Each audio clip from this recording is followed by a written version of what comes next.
welcome back to my YouTube channel Nursing Excellence.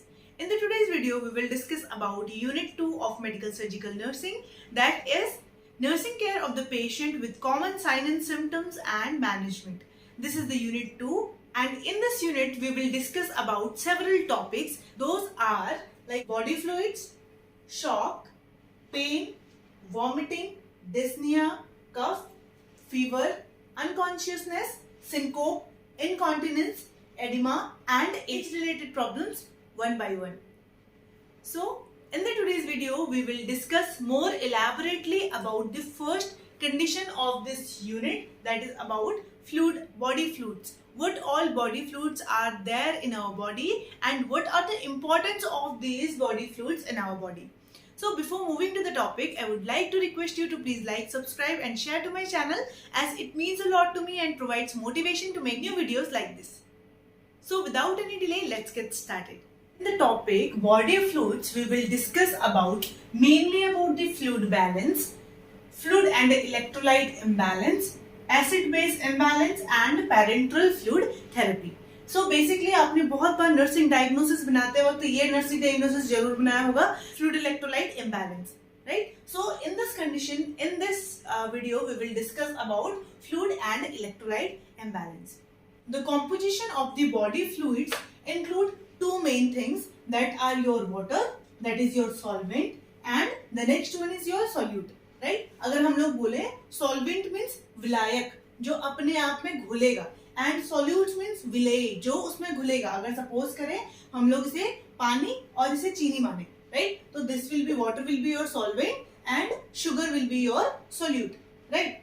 तो यहाँ पे क्या है, जो आपका हमारा जो सॉल्वेंट होता है दैट इज योर वाटर. ठीक, it is a main thing which is responsible for the body structure and function. ये हमारी बॉडी का एक इम्पॉर्टेंट चीज है जिसकी वजह से हमारी बॉडी का एक स्ट्रक्चर बना हुआ है, एक फंक्शन में काम कर पाता है, right? The bodies 45 to 75% is constituted by the water.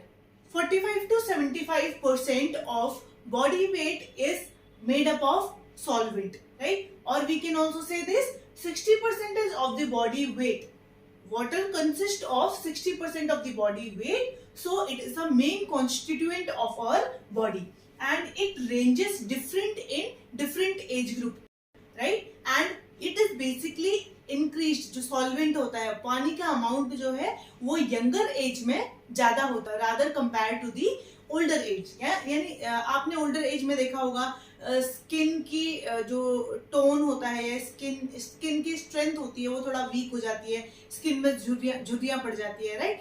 तो दिस इज ऑल बिकॉज जो ओल्डर एडल्ट्स में water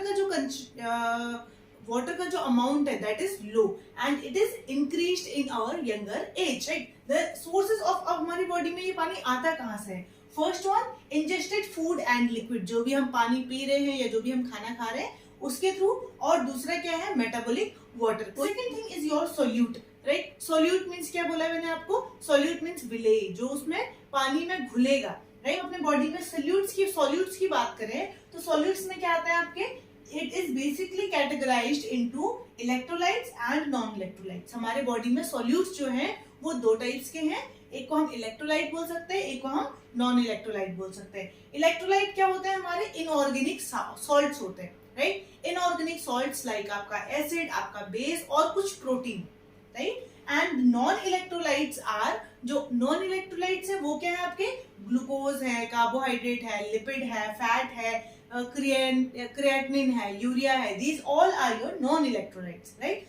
if we will see, the electrolytes have greater osmotic power than the non-electrolyte.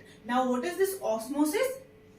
Molecules of solvent passes through a semi-permeable membrane from less concentration to higher concentration. Suppose, इसको हम examples में कैसे समझ सकते हैं? हम लोगों ने क्या बोला, जो भी सॉल्वेंट है वो मूव करता है from less concentration to more concentration. Concentration मतलब सांद्रता, जहां पे ज्यादा कंसेंट्रेटेड होगा, राइट? अगर हम लोग पानी के अंदर किशमिश डालेंगे तो क्या है, बाहर आपका जो कंसेंट्रेशन है वो क्या है, कम है, सांद्रता कम है, एंड अंदर जो आपकी कंसेंट्रेशन है वो ज्यादा है, ठीक है? एंड जो किशमिश के बाहर की लेयर है that is a semi permeable membrane, तो क्या होगा, जो वाटर होगा वो हमारा किशमिश के अंदर जाएगा जिसकी वजह से किशमिश फूल जाएगा। This is your osmosis, right. So हम लोग क्या बोलते हैं, जो इलेक्ट्रोलाइट्स होते हैं उनमें हमारी जो ऑस्मोटिक पावर होती है that is greater than your non electrolytes, and water moves according to the osmotic gradients as we have already told here.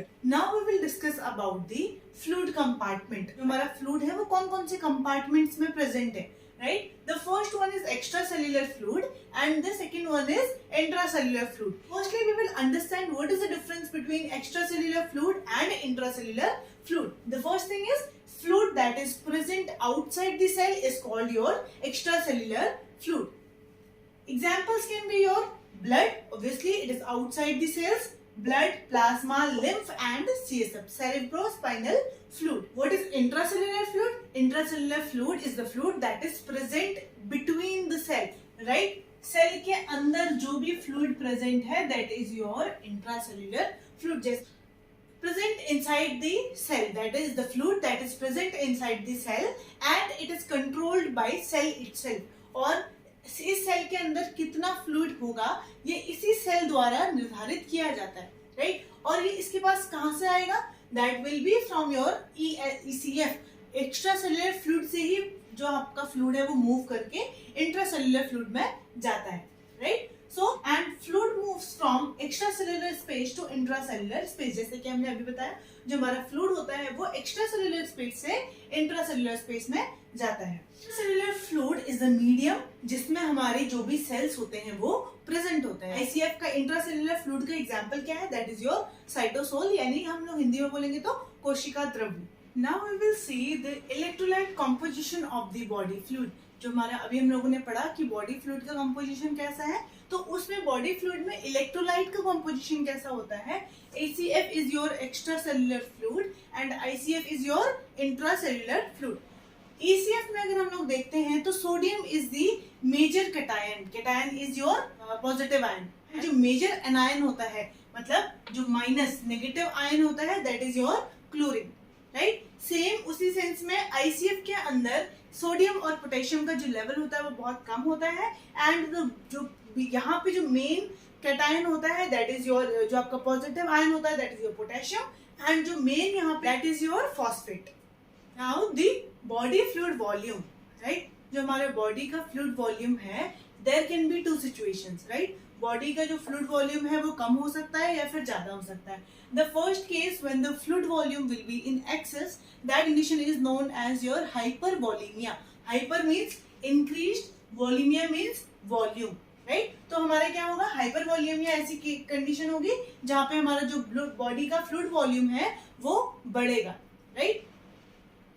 अगर हमारी बॉडी में जो फ्लूइड वॉल्यूम है वो बढ़ रहा है जिसकी वजह से हमारे ब्रेन में बेसिकली हमारा जो पोस्टीरियर पिट्यूटरी होता है वो आपका ADH हार्मोन का सिक्रीशन करता है, that is your anti diuretic hormone, और ये हमारे नॉर्मल यूरिनेशन और नॉर्मल फ्लूइड बैलेंस में हेल्प करता है, राइट। तो अगर हमारी बॉडी में फ्लूइड वॉल्यूम एक्सेस में होता है तो उसकी वजह से हमारा जो ADH का रिलीज है, अब हमारे सिग्नल को पोस्टीरियर पिट्यूटरी को एक सिग्नल मिलेगा कि वी हैव, हमारी बॉडी के पास इनफ अमाउंट ऑफ फ्लूइड है तो और ज्यादा फ्लूइड को रीअब्सॉर्ब नहीं करना है, राइट। तो ADH का जो रिलीज है वो इनहिबिट हो जाएगा एंड पेशेंट को प्यास नहीं लगेगी, ओरली इनटेक कम हो गया जाएगा, जिसकी वजह से क्या होगा, हमारी increased urination of the dilute urine. अब वाटर का रीअब्सॉर्प्शन नहीं हो रहा है तो इसलिए हमारी बॉडी से वाटर ज्यादा यूरिन के थ्रू निकलेगा, दैट विल बी, हमारा जो यूरिन का कंसंट्रेशन होगा that will be diluted, right. जिसकी वजह से एक नॉर्मल फ्लूइड को हम रिस्टोर करती है हमारी body. In the second scenario when